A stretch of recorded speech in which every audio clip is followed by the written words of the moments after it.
प्रिय छात्रों, कल हमने वर्तनी शुरू की थी। कक्षा छठी में इसको विस्तार से बताया गया है। हालांकि इसकी शुरुआत तो पहली कक्षा से शुरू हो जाती है, जब बच्चा स्वर और व्यंजन सीखता है। कल आपको बताया गया था, इससे पहले वाली वीडियो में ये बताया गया था कि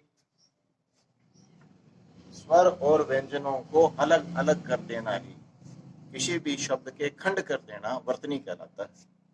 किसी भी शब्द के टुकड़े टुकड़े कर देना वर्तनी कहलाता है। टुकड़े का मतलब स्वर और व्यंजनों को बिल्कुल अलग अलग कर देना। जैसे कल आपको बताया गया था राम शब्द। राम शब्द में रा है और मैं है। अब हम इसके आगे भी और भी टुकड़े कर सकते हैं। रा के क्या हो सकते हैं? र, और इसमें से स्वर हमने बाहर निकाल दिया आ। आगे है मैं में से भी हम एक स्वर आगे और निकाल सकते हैं। अब इनको जोड़ के देखेंगे तो रा और ये मैं, राम, ये इसकी वर्तनी, ये इसकी वर्तनी कहलाएगी। रे हलंत आ, मैं हलंत अ, राम। आपने ये पढ़ा है कि वर्ण किसे कहते हैं? किसी भी भाषा की वह छोटी से छोटी इकाई जिसके हम और टुकड़े ना कर सके। अब हम इसके और टुकड़े नहीं कर सकते, इससे आगे इसके और कोई टुकड़े नहीं होंगे। यानी बिल्कुल बारीक से बारीक शब्द का छोटे से छोटा टुकड़ा कर देना ही वर्तनी कहलाता है। वर्तनी में आपको कल बताया गया था कि जिस स्वर की मात्रा लगी हुई, ये मात्राएं हम देख रहे हैं, इसमें आ की मात्रा लगी हुई है तो वो स्वर इसके आगे लगा देंगे। इसमें आपको कोई मात्रा नहीं दिख रही, इसका मतलब इसके अंदर अ है। जिस भी वर्ण के हलंत नहीं लगा होता, उसका मतलब उसके अंदर ए तो है ही। अब देखो अभ्यास में, जैसे आपके छठी कक्षा में कुछ शब्द दिए गए हैं। पहला शब्द उसमें दिया गया है चस्का है, जिसका अर्थ है गिलास। छठी में ये दो आपके स्पेशल चिन्ह आपको मिलेंगे, एक तो है हलंत और एक है विसर्ग। वैसे तो इन दोनों से ही आप पहले भली भांति परिचित है, लेकिन 5वीं कक्षा तक इनको विस्तार से बताया नहीं जाता। ये आपने पढ़ा होगा, अतः है, पुनः है। ऐसे ही हलंत भी आपने कहीं ना कहीं हम किताबों में, हिंदी में, क्योंकि हिंदी भी संस्कृत की ही देन है, इसलिए इन दोनों का प्रयोग हिंदी में भी होता है, थोड़ा कम होता है, बस इतनी बात। अब जैसे चस्का है, च हलंत ए, श हलंत ए, क हलंत विसर्ग ऐसी जैसी लगा, विसर्ग के साथ कोई छेड़छाड़ नहीं करनी, विसर्ग और हलंत वैसे का वैसा ही लगा देंगे।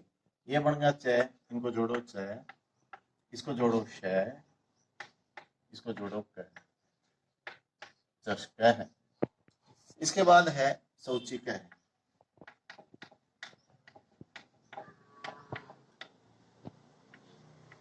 देखो ये क्या है? सौ, स की किसकी मात्रा लगी हुई है? औ की।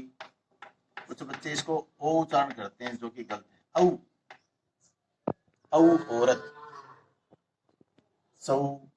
आगे है ची, ची, च, ई। आगे है कह,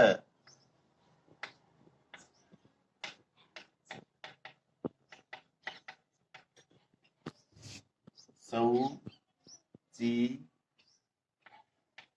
कह, शौचिक है। इसके बाद है शुनको,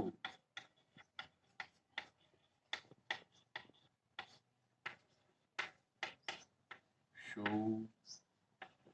न, तो श के छोटे ऊ की मात्रा है तो छोटा ऊ लगा देंगे, न की कोई मात्रा नहीं है तो ए लगा देंगे, क के औ की मात्रा है तो औ लगा। इसके बाद एक थोड़ा सा भिन्न वर्तनी आपको कराएंगे हलंत वाली। जैसे पठन, आपको मैंने पहले भी बताया था कि जितने भी व्यंजन होते हैं उनके अंदर स्वर हमेशा मिले होते हैं। अगर मिले नहीं होंगे तो उनके हलंत लगाओ। अब पठन का देखो, प, है, न के हलंत प जमा में ए, है जमा में ए, लेकिन इसके तो पहले ही हलंत है, पहले ही हलंत है तो इसके बाद ए नहीं लिखेंगे। जिसके पहले ही हलंत है, जिस शब्द में पहले ही हलंत लगा हुआ है, उसके बाद कोई भी स्वर नहीं लगाना।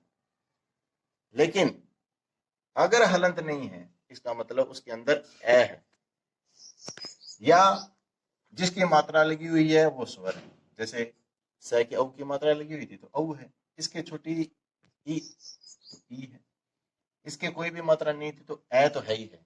लेकिन इसमें देखो, इसके हलंत था तो इसके अंदर ए नहीं है। अब मैं आपको थोड़ा सा होमवर्क दे देता हूं ताकि आप इसका अभ्यास अच्छे से कर सको, फिर आप इनको अपनी कॉपी में भी लिख लेना।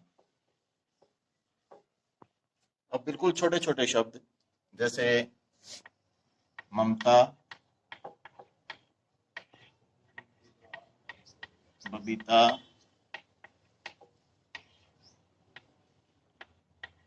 कोमल,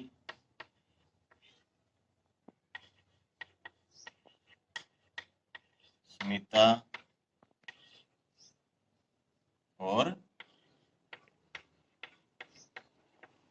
रामायण, इन 5 शब्दों की आपने अपनी कॉपी में वर्तनी लिखनी है और इसको अच्छे से समझना।